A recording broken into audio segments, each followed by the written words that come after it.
Baik, Assalamualaikum warahmatullahi wabarakatuh. Perkenalkan nama saya Aisyah Salsabila Azhara dari kelas 3 TA dengan NIM 062240352252. Nah, pada kesempatan kali ini saya sedang berada pada pembahasan di mata kuliah komunikasi data. Nah, pada bab data link ini itu kita akan membahas mengenai protokol CDMA-CD. Yang pertama-tama itu kita akan bahas mengenai CDMA-nya terlebih dahulu. Nah, jadi untuk CDMA itu sendiri merupakan Carrier Sense Multiple Access atau CDMA. Nah, untuk pada kesempatan kali ini itu kita akan membahas CDMA CD. Nah, tapi kita akan membahas mengenai CDMA-nya terlebih dahulu. Oke. CSMA. CSMA, sorry. Protokol CSMA itu tuh sebenarnya sedikit mirip dengan protokol Aloha yang sudah dibahas pada pembahasan sebelumnya. Nah, akan tetapi CSMA itu tuh lebih terstruktur untuk waktu pengirimannya. Dan itu tuh meminimalisir tabrakan. Jadi pada saat Aloha itu tuh pada saat protokol sudah menerima data yang akan dikirim, dia langsung mengirimkannya tanpa melihat apakah akan terjadi tabrakan atau tidak. Sedangkan di CSMA itu dia akan mengirimkan data atau pesan atau informasi itu ketika antriannya tuh kosong, seperti itu. Akan tetapi tetap ada kemungkinan untuk tabrakan data di CSMA ini, akan tetapi ada cara untuk meminimalisirnya. Next. Nah, ini merupakan gambaran dari CSMA itu sendiri. Nah, jadi di sini pada saat A itu mengirimkan pesan, eh, memang B itu tidak mengirimkan pesan di waktu yang sama pada saat A mengirimkan. Akan tetapi pada saat A itu setengah perjalanan menuju ke receiver, nah itu tuh B-nya itu karena dia tidak terdeteksi si A ini kan belum ada seperti itu. Nah, jadi B ini tuh mengirimkan data seolah-olah tidak ada antrian di dalamnya. Nah, itulah yang menyebabkan tetap adanya tabrakan data di sini. Begitu juga dengan C. Nah, jadi di sini terlihat masih ada tabrakan datanya di biru ini. Nah, ini ada yang bagian abu-abu itu merupakan bagian yang terkena tabrakan data. Kenapa masih terjadi tabrakan data? Itu tuh karena adanya propagasi delay. Jadi, waktu yang mereka tempuh itu tuh tidak sama dan tidak menentu seperti itu.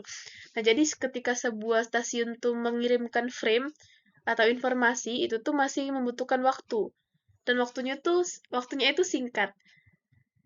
Nah, agar bit pertama itu mencapai stasiun dan setiap stasiun tuh kan harus bertahap dianya. Jadi stasiun A, B, C dan itu harus dilewati. Ketika tidak melewati atau terjadi tabrakan, itu datanya itu akan korup bahkan tidak akan sampai sama sekali ke receiver. Nah, dengan kata lain itu stasiunnya itu mungkin merasakan mediumnya, tapi kosong. Jadi mungkin juga pada saat pengirimannya itu gagal tuh tidak sepenuhnya gagal. Jadi mediumnya itu ada, infonya itu masuk, tetapi kosong ataupun info yang ada di dalamnya itu tidak utuh seperti itu. Nah, penyebabnya itu, nah seperti yang sudah saya bilang tadi, pada saat waktu pertama stasiun B tuh tidak merasakan adanya medium A. Jadi dia tetap mengirimkan seolah-olah mediumnya itu kosong. Nah, pada saat T2, waktu medium 2 dikirimkan itu lebih dari T1, nah di situ mereka baru bertabrakan datanya. Nah, lanjut. Nah, di sini juga ada vulnerable time atau waktu rentan. Ini nih adalah waktu di mana total keseluruhan waktu pengiriman. Itu tuh dimulai dari waktu pengemasan dan juga waktu pengiriman dalam sebuah frame. Nah, ketika data stasiun itu mengirimkan sebuah frame dan stasiun lain mencoba mengirimkan sebuah frame dalam waktu ini, nah itu akan terjadi tabrakan. Tetapi ketika sebuah stasiun mengirimkan sebuah frame dan stasiun yang lain itu menunggu, itu tuh tidak terjadi tabrakan di waktu yang sama, akan tetapi akan ada tabrakan yang kita tidak tahu itu berada di frame atau stasiun yang mana. Oke.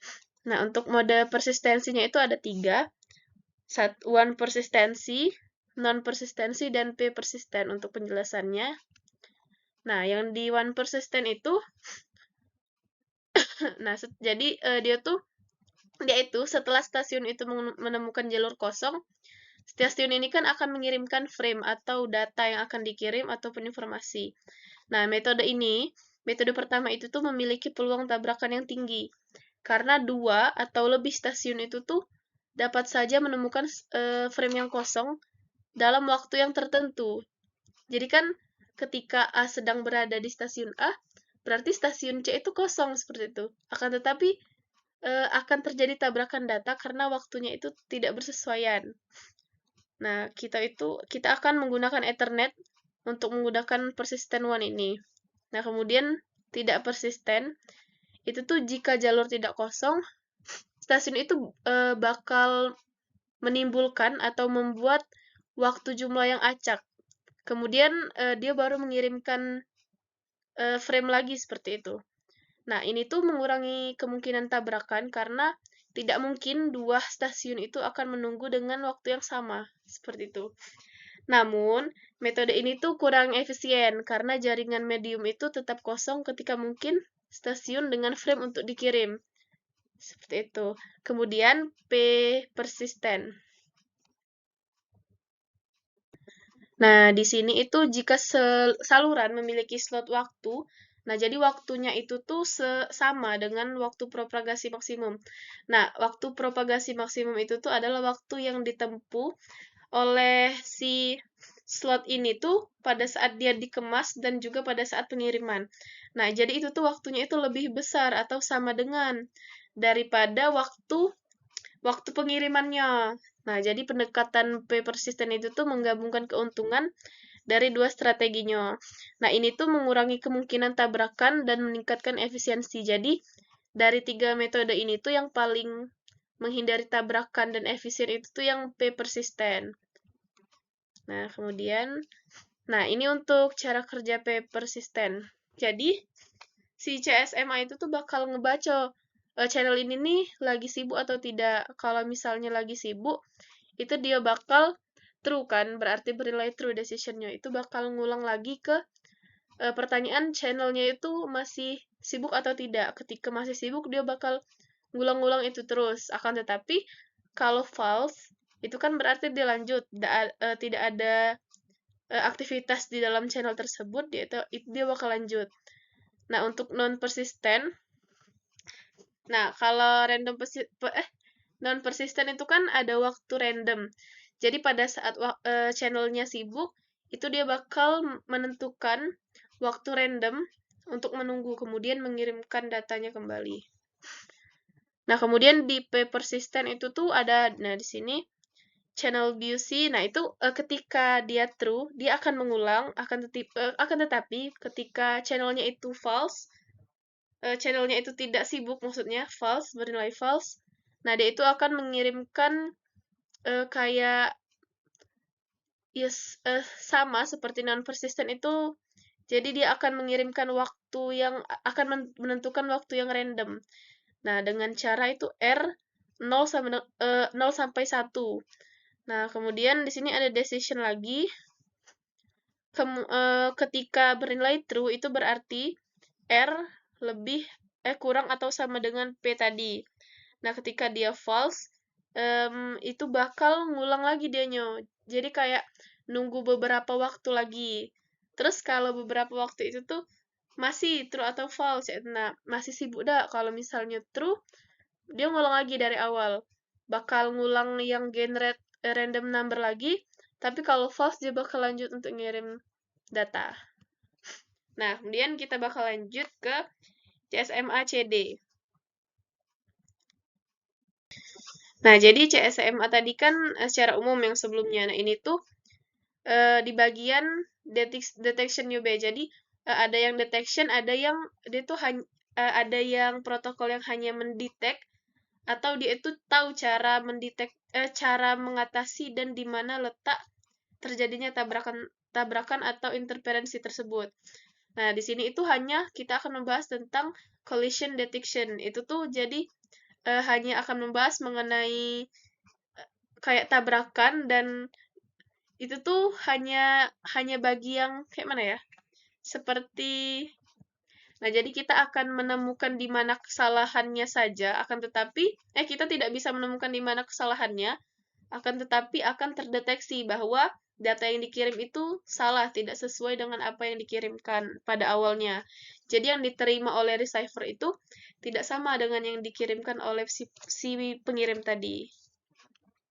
Nah, untuk logaritmanya dari CSMA itu, CSMA detection tadi. Nah, jadi di sini ada 4, komputer A, B, C, D, itu stasiun. Nah, jadi yang stasiun A itu tuh mempunyai waktu transmisinya. Itu waktu pengiriman, waktu transmisi.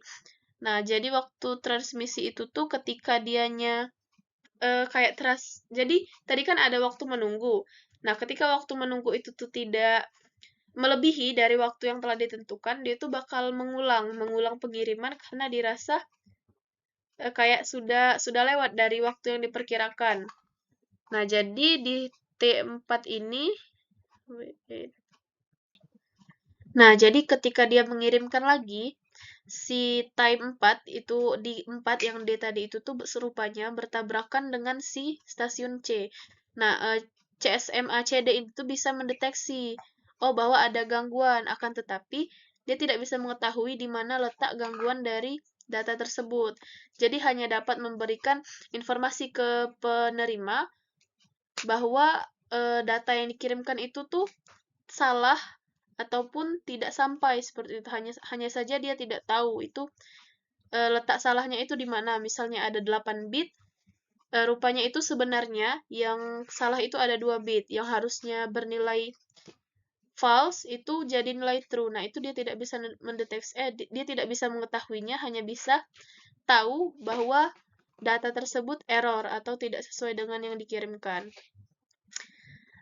Oke, mungkin pada kesempatan selanjutnya itu kita akan membahas tentang CSMA CA. Nah, itu bakal membahas kalau di sini kan hanya detection, nah di situ bakal cara untuk mendeteksi dan tahu di mana letak kesalahannya. Nah, untuk kali ini mungkin itu saja yang dapat saya sampaikan. Lebih dan kurangnya saya mohon maaf. Wassalamualaikum warahmatullahi wabarakatuh.